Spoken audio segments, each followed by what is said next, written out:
Alright, so in this video, I'm going to give my experience on getting my gallbladder removed and updating from where I left off with the last video, which was the day before I got my surgery done. So, recapping a little bit, generally speaking, for the average person, the gallbladder surgery is a very, nothing to be afraid of. It's a very normal surgery, but with autoimmune conditions, as we know, can be very complicated even for simple things. So for example, normally I'm not able to eat any foods other than sweet potatoes and salmon, right? I have reactions to everything. I made videos about how this year I even got way further limitations where I can't eat a banana or any kind of fruit now. So before the gallbladder surgery, the biggest fear I had and the discussions I was having with my mom and everything was that a normal person who has a gallbladder, a normal person with a gallbladder or gallstones or whatever, some issues with the gallbladder, they don't really per se have many issues with the items, food items they can't eat. Some people feel pain when they eat very oily foods, and for the average person, very oily means like McDonald's or like some kind of fast food, whereas for somebody with autoimmune condition or something similar to me, very oily is like an avocado or a cashew. Right, so it's a very different levels. Since I'm so sensitive to anything that has fat or oil, I was afraid that I have a gallbladder and has some kind of issues, and I can't eat anything with oil whatsoever. What if I remove my gallbladder, which its main responsibility is to break down oil? What if I become even more sensitive and I'm not able to even eat salmon, which is literally one of the 2 items I can eat on every meal? That was my biggest fear. So when the surgery took place, the first day when I came back, you're supposed to only eat liquid foods, and I blended up sweet potatoes and salmon and tried to eat it, and I was having a lot of pain. So that really freaked me out because I was having that fear right before the surgery, and as soon as the surgery went through, I was having that pain. Luckily, day 1, day 2 went by, which, by the way, was horrible. It was pretty painful. The explanation the doctor gave in terms of the pain was like, "Oh, you're gonna feel as if you just got punched in the stomach." He should have clarified that he was talking about getting punched by somebody like Mike Tyson, because it was really painful. The first 1 or 2 days. Third day, it got a lot better. Within the first week, it was pretty much okay, right? I'm not still fully back in the sense that I can't run around or anything like that. But then again, I generally, as a person, normally can't run around anyways. So I don't know how much difference it's making, but I do feel some pulls and pressure. It's been 3-4 weeks now. It's almost a month. Anyways, going back to the point I was trying to make. So day or 2, I couldn't eat salmon, and that was really freaking me out. And then after the 3rd or 4th day, I did have some complications where I was really getting very tired and just feeling extremely weak. So and that was due to because I'm barely eating any food. I was going each day just eating 1 bowl of food because you're super bloated. After week 1, things started to get a lot better, and the good thing was that I was able to eat a piece of salmon again without pain. So that was the final point when I realized, okay, at least I am neutral, meaning my condition how it was before the gallbladder surgery, I can do the things that I'm able to, and I can eat whatever I could eat before it, right? So at least I was starting to believe that if it doesn't help me, at least it's going to just keep me neutral. And then in the sense that I'm removing something bad out of my body, maybe it can help, as time passes in the overall, equation of the thing. Right after week 1 though, I went to, not week 1. Right after week 2, I had the post-surgery interview. And this is where things went really bad.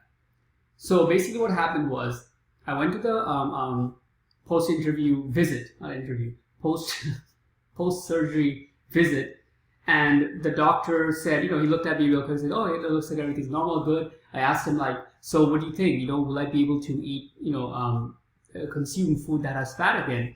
And his idea was, he was just basically like, oh yeah, everything's fine. You look clear. It's looks like everything is healing. You can go ahead and go eat chicken, beef, whatever you want. And he kind of like bluffed it off. I took that as very optimistic, got super excited. So on my way back home, we got a piece of chicken, like a breast piece. Went home, just boiled it, straight boiled with a little bit of salt, and I ate that. I was going fine for the first couple of hours, but that night, insane system shutdown. Super chest pain, can't sleep. I was having breathing problems. I was awake all night just holding myself for like a couple hours. Next day, absolute like just complete shutdown. Like head pressure, headaches, heart palpitate. I couldn't even function like language. Like I would like take a while. Like people were asking like, do you want water? I was just like, it was just down. I couldn't even process like info. It was insane. I got super constipated. My digestive system completely shut down, and we had to just like ram down a bunch of things in me, try to fix with a bunch of stuff I tried, which made it worse. Like I tried to take, I think it's called psyllium husk. It's something that they take in my country when you have like your digestive system is like not working properly, so it can help right away. That didn't work. Took like stool softeners and a bunch of other stuff in a short amount of time. That also probably why it got really worse. But I was getting really panicky because I thought that something's gonna happen, like where I might just like faint or something might collapse because it's just getting worse and worse and worse. And then we went to the ER, and as usual, nothing really they said, but they recommended just to like take some IV and calm down. It didn't really help, but after like 2 days of that, feeling like I'm gonna die, I became okay. So unfortunately, it's not what I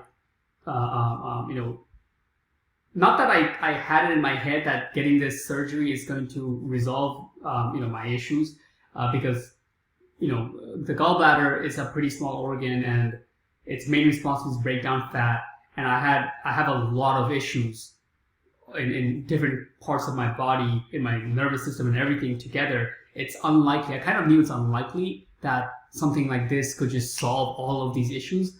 But when the doctor said it since I'm so wishful thinking, I took it and ran with it instead of just like take a moment and think. And when I did try a piece of chicken, it was like literally one of the scariest things I felt in the last year or so.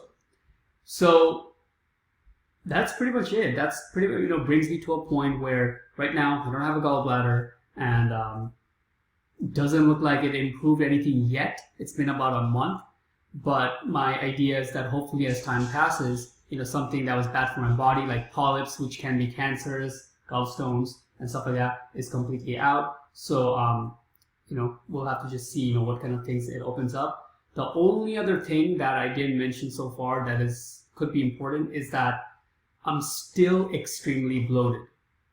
So when I checked with the doctor, they said that generally the bloatness goes away within a week. Online, everywhere it says roughly around 5 to 7 days.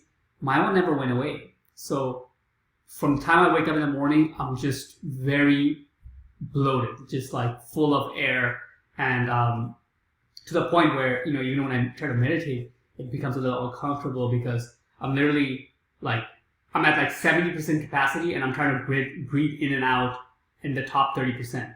So it's very strange, and I've been having it for a month, and every time I eat also any kind of food, I get extremely bloated and tight, like to the point where like it's just a little hard to breathe. Now, there's no other bad effects like pain or anything with it, so I'm not thinking of it as like too detrimental or very serious. But if this continues and I keep on feeling this level of bloat throughout the next couple of weeks, especially if it goes throughout November and I don't get back to a normal level of how my stomach normally is, then I'm going to go to the ER again. But as of right now, I'm just doing a lot of research, a lot of research that's like in different avenues, and I'll just mention them real quickly so the next couple of videos will make sense, the direction I'm trying to go. And that is in the idea of functional medicine, getting a good functional medicine doctor and seeing what that is, what that would have. I'm getting my hair and nail tested. So these are two things different from these labs that are recommended to me, and potentially be able to find like mineral deficiencies that can point some kind of clues. And then also getting a full thyroid test. And this is something that I'm banking on a lot, which is basically that they said that normally even when you get a thyroid test, normally from the traditional doctors, it's just like a level 2 test. So I didn't know there was even these kind of levels, but it's basically they only look at like surface level stuff. The one I'm getting is from a lab, and it's like 9 levels deep. So whatever that means, they're going to give me a report and explanation of how everything breaks down. But at the very least, it's more data on what is going on, with my thyroid and also overall nutritional deficiencies across my body. So looking forward to these results to come, and then as they're coming in and I'm getting these done, I'm going to make videos about what the reports say and take it from there.